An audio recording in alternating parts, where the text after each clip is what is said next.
Assalomu alaykum, hurmatli obunachilar. Bugun bizda keyingi yangi proyektimiz Guliston davlat universitetining asosiy binosining 3D modeli. Aslida Guliston davlat universiteti ancha katta maydonni egallaydi, lekin men hozircha faqat hozirgi istiqbolda asosiy binosini va atrof landshaftini tasvirladim, toki oshxonagacha bo'lgan hududida. Oshxonadan yo'g'da yana davom etadi ma'naviyat markazi, o'g'il bolalar va qiz bolalar turar joylari bilan. Hozircha asosiy binosini o'zi. Landshaft bilan birgalikda, ya'ni daraxtzorlar, archalar, yo'laklari bilan birgalikda tasvirladim. Proyektimizni 360 gradusda aylanib ko'rib chiqamiz.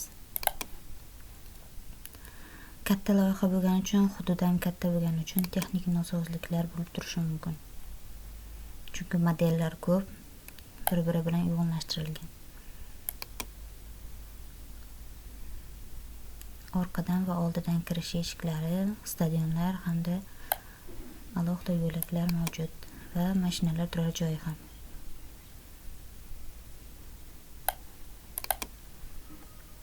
Endi yaqinlashtirib olib borib, to'liqroq ma'lumot berishga harakat qilaman.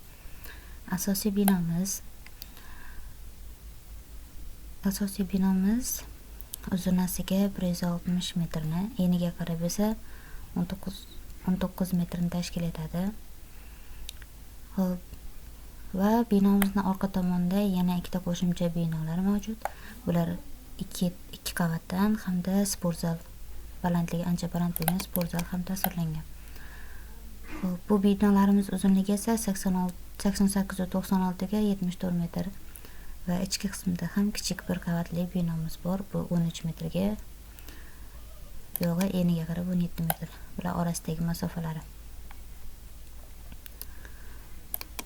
Daraxtlar baribir tirik organizm bo'lgani uchun standart qilib oldim. Har xil o'sishi mumkin. 6 metr, 3 metrdan archalar qilib, 6 metrdan qayrag'ochlar, bu yerda 4 metrdan oddiy mevali daraxtlar. Xo'p, universitetimizni kirish eshigi o'lchamlari bilan tanishadigan bo'lsak, zinamiz, ya'ni universitetga kirish ayvonimizni ayvon qismi 20,88 metr deb oldim. Oynalarimiz jami 255 tacha, shu asosiy binoni o'zida jami 255 tacha oyna bor. O'shaning uchun 150 ularni o'lchamlarini bittasini yozdim, qolganlari ham standart, hammasi bir xilda olingan. Eniga qarab 155 ga, uzunligi 170 metrda oynalar olingan. Ustunimizni, ayvonimizni ustuni balandligi esa 525 tashkil etadi. Ayvonimiz eniga qarab 630 metrga teng. Xo'p, ayvonimizning tom qismi esa 80 cm. Yozuvlarimiz har doimgidek 50 cm. Guliston davlat universiteti deb yozilgan yozuv 50 cm. Kirish qismining asosiy eshigimiz 430 ga 275 deb olingan. Hop, uzoqlashtirib ko'rsatamizda. Yon tarafda mashinalar qo'yish uchun maydon ham keltirib o'tilgan. Universitetimizni yon tarafdan ko'rsak, Guliston davlat universiteti 5 qavatdan iborat bo'lib, har bir qavatimiz 3 metrdan deb oldimda, jami umumiy balandligini 15 metr qilib oldim.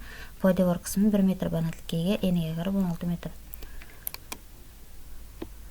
Aylantirib ko'rishimiz mumkin. Universitetimizga orqa tomondan turli xil eshiklarda kirish mumkin. Jami asosiy binomizning o'zidan universitetga kirish eshigi orqa tomondan 4 ta, yonidagi binolarga, qo'shimcha binolarga ham ikkitadan 4 ta eshik bilan kiriladi.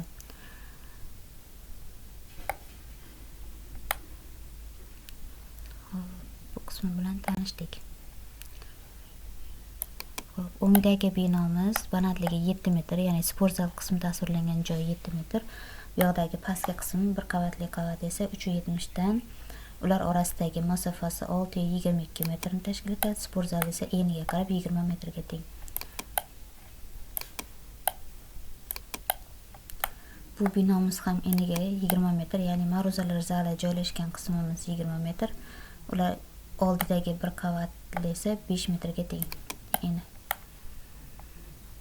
Bu yoqdan archalar. Bu yoqdan yo'laklardan o'tib, bu yo'lak orqali oshxonaga qarab yo'l olsa bo'ladi. Bu yoqda hali yana proyektimiz davom etadi.